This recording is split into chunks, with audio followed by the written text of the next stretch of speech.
Chemistry is the study of matter because through chemistry we study its composition, properties, structure, and chemical reactions. But to really study and understand matter at a very fundamental level, we should first start with the basics of the atom, which is the building block of all the matter around us. Therefore, in this video, we are going to talk about the atom, its basic structure, and its different components. An atom is made up of three subatomic particles: electrons, protons, and neutrons. Electrons were discovered by J.J. Thomson. Protons were discovered by Ernest Rutherford. And lastly, neutrons were predicted by Ernest Rutherford and later discovered by James Chadwick in 1932. Protons and neutrons have nearly the same mass, while electrons are significantly smaller in comparison. However, the charge on electrons and protons is exactly equal in magnitude but opposite in nature. Electrons are negatively charged while protons are positively charged, and neutrons, as the name suggests, are neutral.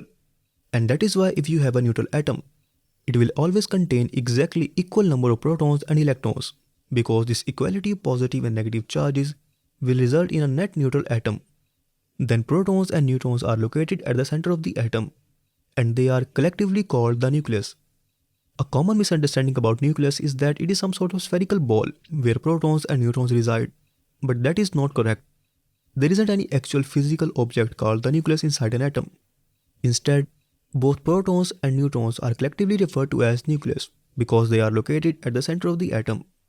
However, since it is too difficult to represent every proton and neutron inside this nucleus, for simplicity, nucleus is usually shown as a sphere, and the negatively charged electrons move around this nucleus in specific paths. We will study those paths in more detail, but first, let's cover a few more basic concepts about the atom. Two very important numbers that help us identify and differentiate different atoms are atomic number and mass number.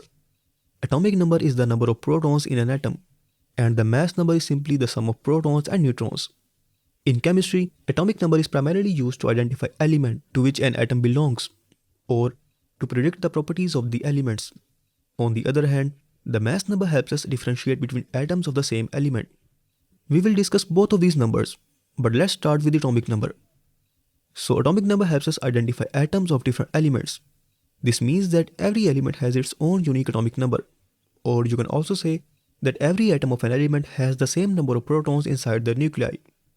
And that is why in the periodic table, 118 different elements are arranged by their atomic numbers in rows and columns. For example, hydrogen atoms have just one proton, giving them an atomic number of 1. Oxygen atoms have 8 protons in their nuclei, so their atomic number is 8. Neon has 10 protons, which makes its atomic number 10. And sodium's atomic number is 11, because it has 11 protons in its nucleus. The next number that we use to differentiate atoms is the mass number. Mass number is the total number of protons and neutrons inside an atom. And we use this number to differentiate atoms of the same element. For example, there are 3 types of hydrogen atoms, and all 3 of them have different mass numbers. Protium's mass number is 1, deuterium's mass number is 2, and tritium's mass number is 3. The reason they have different mass numbers while sharing the same atomic number is the difference in their number of neutrons. Protium has no neutrons, so its mass number and atomic number are the same. Deuterium has 1 neutron, so its mass number is 2, 1 neutron plus 1 proton. And lastly, tritium has 2 neutrons, so its mass number is 3, 2 neutrons plus 1 proton. All 3 of these atoms are collectively called isotopes of hydrogen.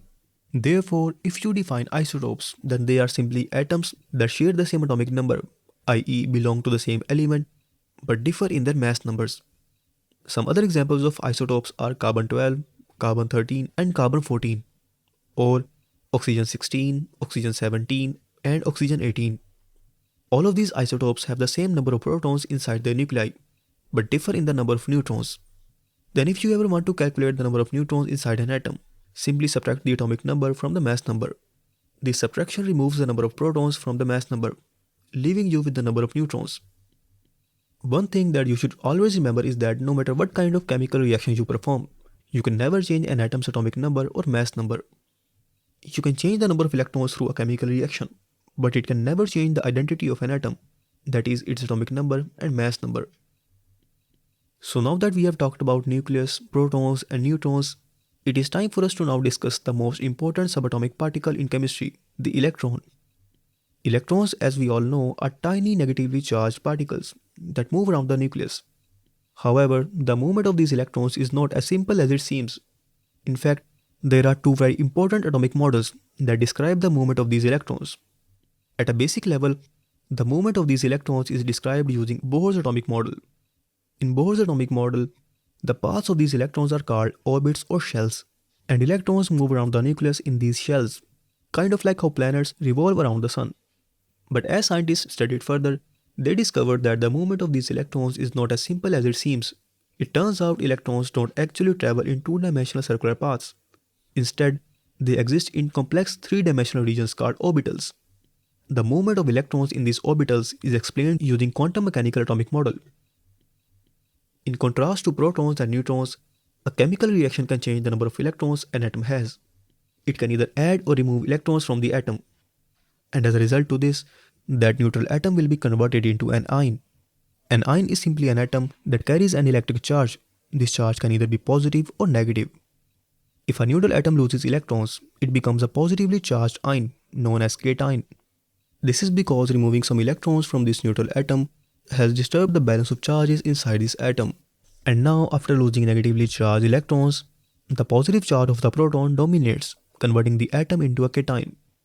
On the other hand, if a neutral atom gains some extra electrons, it will be converted into an anion, because now the extra negative charge of the electrons dominates on the atom. In addition to that, we can also calculate the number of electrons inside an ion by subtracting the charge from the atomic number.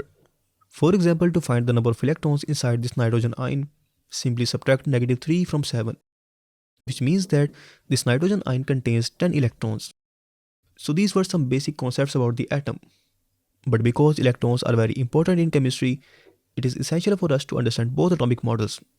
Therefore, in the next video, we will talk about Bohr's atomic model, and later, we will discuss quantum mechanical atomic model. So see you in the next video. Until then, peace.